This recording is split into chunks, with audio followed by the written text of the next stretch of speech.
అసలు వాస్తవంగా సాయి చందు అలాంటి గానము ఎత్తి పాడి 10 మందిని జమ చేయగలిగినంటే నీ వర్తే అది, నీ గొంతే అది. నీవు ఇట్లా పాడబట్టే ఆయన అట్లాంటి స్వరం వచ్చేసింది. నీవు ఇట్లా జీవితంలో ఉండబట్టే నీ మీ వల్లనే సాయి చందు గారు అంత ఎత్తుకి ఎదగలిగారు. మీరు లేకపోతే ఆయన ఎక్కడ అని ఆమె అన్నది నోటి నుంచి.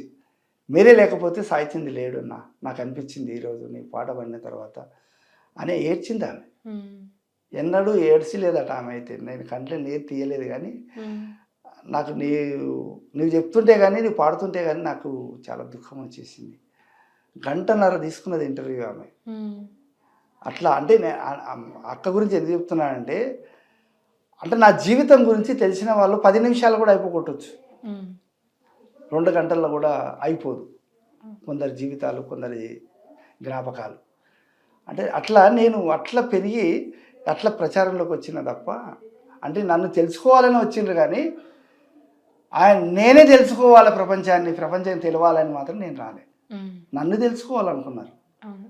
నిజమే. మీ గురించి అసలు ఇంత గొప్ప సాయి చందు గారి వెనక ఎవరున్నారు ఏంటని అప్పుడు తెలిసింది, చాలా మందికి తెలిసింది. ఆ రోధించినటువంటి నా గుండెలు వాళ్ళందరినీ కదిలించేసినాయి.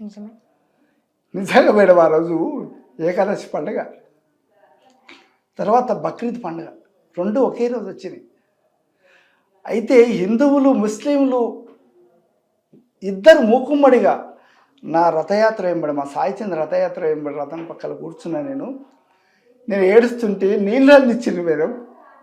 ముస్లింలు హిందువులు మతంతో సంబంధం లేదు, మనం అందరం ఒకటే భావంతో, అంటే పండుగలు వదిలిపెట్టి నా కొడుకు కొరకు నివాళులు అర్పించడానికి వచ్చిందంటే ఎంత గొప్ప విషయం అది.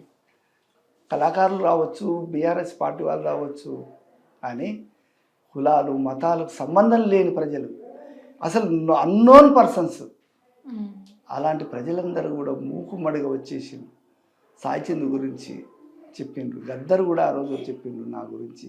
సాయి చందు నాన్న ఎవరో నాకు తెలుసు.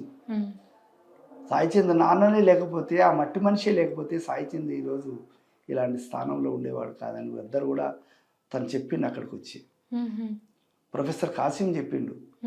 అనేక మంది, అంటే వివిధ రంగాలకు చెందిన వాళ్ళు, కళాకారులు, ప్రొఫెసర్సు, కవులు, గాయకులు, అనేక మంది ప్రజలు.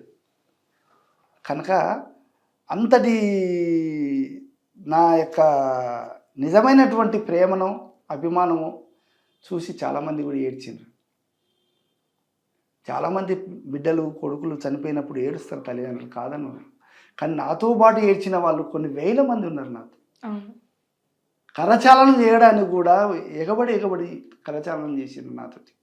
అంటే నిన్ను కలిస్తే చాలు, నిన్ను ముట్టుకుంటే చాలు, మాకు పావనమవుతుంది అని అంత దెబ్బగా ఉన్నారు. ఈరోజు నేను నిజంగా చెప్తున్నా మేడం, నేను ఎవరికీ తెలియదు నా కొడుకులకు తప్ప తండ్రిగా. కానీ ఈరోజు కొన్ని వేల మంది, హైదరాబాద్ నగరం నేను అడుగు పెడితే చిన్న టీ స్టాల్ పెట్టుకునే అమ్మాయి నన్ను కాలు మొక్కి, నాన్న నువ్వు నా టీ స్టాల్కి వచ్చినావు, అనుకోకుండా నాకు అదృశ్యమైనవు, నా ముందర అదృశ్యమైన నువ్వు టీ నేను కామన్గా అడిగిన టీ ఇవ్వమ్మా అని. నువ్వు నా సాయి చందు వాళ్ళ నాన్న, నువ్వు నా దగ్గరకు వచ్చి నువ్వు టీ తాగుతున్నావు అంటే చాలా గ్రేట్ నాన్న అని కాళ్ళు మొక్కి ఫోటో దిగి నాకు మంచి స్పెషల్ టీ తాగాలి నాన్న నువ్వు నాతోటి అని చెప్పి టీ తాగారు. టిఫిన్ సెంటర్లో వాళ్ళు, అరే సాయి చందు నాన్న వచ్చిందని చెప్పి మొత్తం టిఫిన్ సెంటర్ ఆపేసి నాకు టిఫిన్ ఇప్పించి, నాన్న ఫోటో దిగి సెల్ఫీ దిగి కాళ్ళు మొక్కి, నీ ప్రతి నెలకు నాకు దగ్గరనే టిఫిన్ సెంటర్కి రావాలని ఉన్నారు. తర్వాత అనేక మంది మేడం దేవాలయాలకు వెళ్తే, ఎక్కడ దేవాల కాడ ఇక్కడ కట్టాలలో గండి మైసమ్మ అనే గుడి ఉంది, అక్కడికి నేను అనుకోకుండా మా తమ్ముని కొడుకు తీసుకెళ్ళాడు. అక్కడ ఉండేది ఒక మనిషి, ఆ తోట మాలి ఆయన, ఒక చెట్టుకు ప్రజలంతా పోయి చెట్టు కింద కూర్చొని సేద తీసుకుంటారు అక్కడ. ఆ చెట్టు మనిషి ఏమన్నాడంటే, సాయి చందు వాళ్ళ నాన్న అంటే పరిశాన్ అయ్యి వచ్చి నా దగ్గరకు వచ్చి అని ఏడ్చి, అంటే కంట్లో నీళ్ళు అట్లే ఒత్తుకొని, నాన్న నువ్వు వచ్చినవా, నీ దగ్గర నేను డబ్బులు తీసుకున్నానా నీ కుటుంబంతో, నేను వద్దు నాన్న అని డబ్బులు అని రిటర్న్ ఇస్తుంటే వద్దు బాబు, ఉమ్, నీవు ఇది అందరికీ యాత్రికుల కొరకు పెట్టుకున్నావు, ఉమ్, మేము ఒక యాత్రకు వచ్చినాం, ఉమ్, తీసుకో, అట్లా వద్దు అని చెప్తే లేదు నాన్న అంటే లేదు తీసుకో, కాకపోతే నా పక్కన కూర్చొని అన్నం తిను, ఉమ్, మాతోటే అన్నం తిను అని చెప్తే చాలా సంతోషపడి నా పక్కన కూర్చొని అన్నం తిని నా గొప్ప సంతోషం కలిగింది.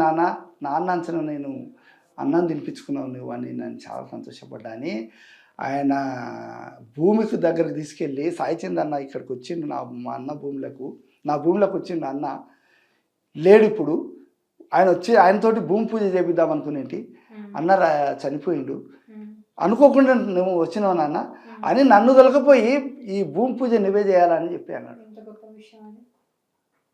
అనేక మంది మేడం, నేను ఎవరు ఇంటికో ఇట్లా తీసుకెళ్ళి అన్నం తిండిక మీలాక ఇంటికి తీసుకెళ్ళారు, నాన్న వచ్చిన సాయితన్ నాన్న అని ఇంటికి తీసుకెళ్ళారు.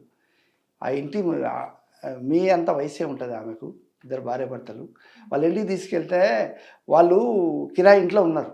ఉమ్, ఆమె ఏమన్నదంటే నా భర్త నేను చాలాసార్లు ఏడుకున్నా ఇల్లు కట్టుకుందామంటే వింటలేడు, ఉమ్, కానీ నువ్వు ఎట్లా ఒప్పించినావు నాన్న నా భర్తని ఇల్లు కట్టుకుందామని ఆలోచన కలిగించినావు, ఉమ్, ఒప్పుకున్నాడు ఇల్లు కట్టుదామని. ఉమ్, నేను 2 ఏళ్ళ నుంచి అడుగుతున్నా, ఒప్పుకోలే, ఉమ్, కానీ నువ్వు ఒప్పించినావు అంటే నీ గొప్ప మనసు, చాలా మా భర్తని నువ్వు కరిగించినావు అంటే చాలా గొప్ప మనసు నీది. ఉమ్, నేను ఇల్లు కట్టినాక మా ఇంటికి నువ్వే గెస్ట్గా రావాలి అని చెప్పి అన్నది ఆమె.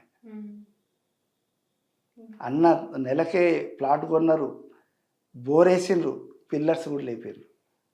గ్రేట్ థింగ్ అది. ఇవన్నీ నిజం గొప్ప విషయాలుగానే అనుకోవచ్చు మేడం. అట్లా చాలామంది అమ్మాయిలు పీజీ చదువుతున్న అమ్మాయిలు నాన్న నువ్వే నా పెళ్లి చేయాలని వచ్చారు.